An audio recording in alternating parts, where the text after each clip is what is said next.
this afternoon, one of our Ghost team members released a picture of Ofori Atta on the streets of Washington, D.C.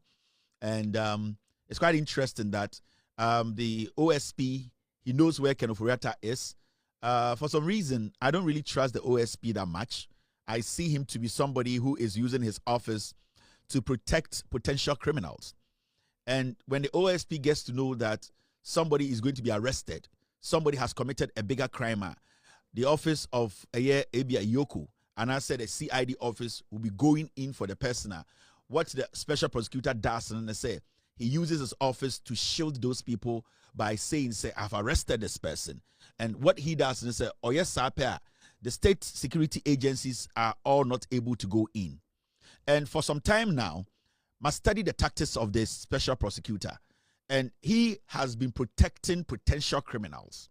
And a typical example is when the special prosecutor made us believe that he knows where Ofori Atta is. He knows Ofori Atta is somebody who is hiding in the United States of America, and that he's in collaboration with the international security agencies, the FBI, all the agencies that can give him all the rights to bring Ofori Atta back to Ghana. For some reason, the special prosecutor's office, it has stayed away from the Ofori Atta matter. Ofori Atta is still walking on the streets of Washington, D.C., where I live. And in fact, this afternoon, one of the Ghost team members located Ofori Atta on the streets of Washington. And this is Ofori Atta walking on Washington streets this afternoon. And this is disheartening. When you see a man who is wanted, he's wanted in Ghana, the special prosecutor makes us believe that this man is basically being monitored. He's going to be brought to Ghana to answer questions. He's being wanted for fraud. He's being wanted for criminal act conduct. He's being wanted for manipulating government documentations. He's being wanted for contract manipulation. This guy is wanted for everything. So the special prosecutor knows Ofori Atta where he lives. In fact, we know the hotel Ofori Atta lives in Washington, D.C. If the special prosecutor contacts me, I can take him to Ofori Atta's hotel. The special prosecutor knows where this man is. This is Ofori Atta walking on the streets of Washington, D.C. this afternoon. Ofori Atta is not sick. This is Ofori Atta and his wife. They have been taking stroll on the streets of Washington, D.C. In fact, let me see if I can get you the streets he was actually on this afternoon. He was on New Hampshire streets, northwest. 1200 Ofori Atta and this is a street on in DC here. And we keep asking ourselves to say the special prosecutor is playing with us. The special prosecutor is lying to Ghanaians.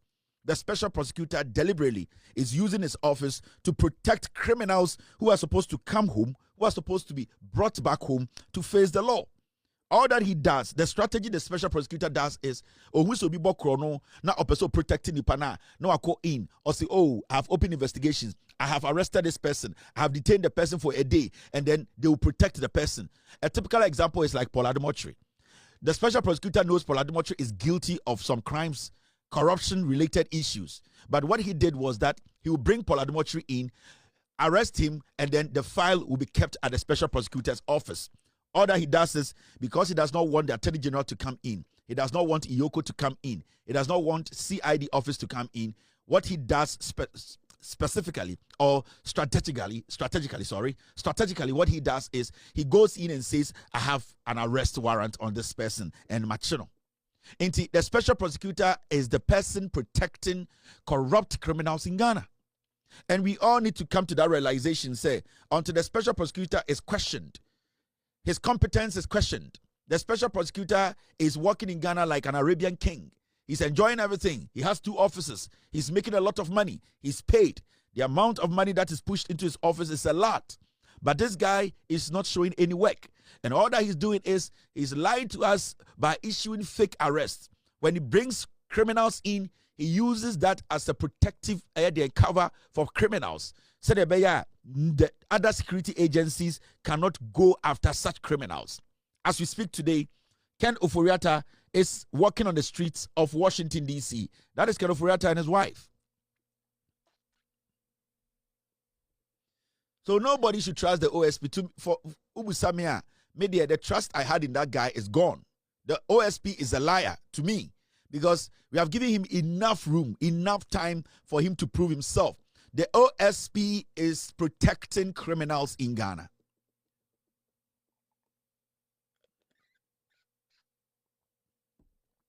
And I would like to tell the President of the Republic, Mr. President, the special prosecutor will make your government very unpopular. I am telling you, you have gotten everything right. Your government is doing everything right. When it comes to the economy, you are doing your job. Everybody is happy. When it comes to how you are managing the employment sector, everybody is happy. The fight against illegal mining, everybody is happy about the way you are fighting it. People are happy about the way your appointees are working. If your government is going to face problems, if the popularity of your government is going to go down, then it's because of people like the special prosecutor. The special prosecutor is not ready to fight corruption. The special prosecutor is protecting criminals. The special prosecutor's office needs to be scrapped. If it is not scrapped, then we need people or somebody who is more reliable and ready to work, irrespective of who has committed a crime, because the man at the special prosecutor's office cannot be trusted as somebody who can basically execute his work to the fullest. We are seeing Ofori Atta in Washington, D.C., walking and coming, walking on the streets of Washington, D.C. The special prosecutor has even refused to brief us on the action he took. Why Ofori Atta hasn't been deported, hasn't been extradited? Why hasn't he been brought back to Ghana to face trial? What is so special about this guy? Himself and his wife, they told us he had a surgery. He cannot walk. He's bedridden. Ofori Atta is sick. And then the special prosecutor, who is being fed by the taxpayer, the poor taxpayer, is sitting in luxurious cars, sitting in beautiful offices, taking huge sums of money as salary, and he's not delivering. So I believe, Mr. President, if you don't want your government to struggle, if you don't want this good government, this good governance, the popularity that these people, the people of Ghana, the kind of confidence they have in you, if you don't take action on this special prosecutor's office, this special prosecutor's office will be the poison in your drink. It will be the poison in your government. It is going to kill the popularity that goodwill Ghanaians have given your government. Mr. President, if you don't make changes, if you don't sit up when it comes to the special prosecutor's office, that office will collapse your government. It will make Ghanaians start revolting against your government. It will make Ghanaians angry with you. It will make Ghanaians not to see the good things you are doing. The special prosecutor's office will derail every positive thing you are putting in place. And I'm saying this from a good place.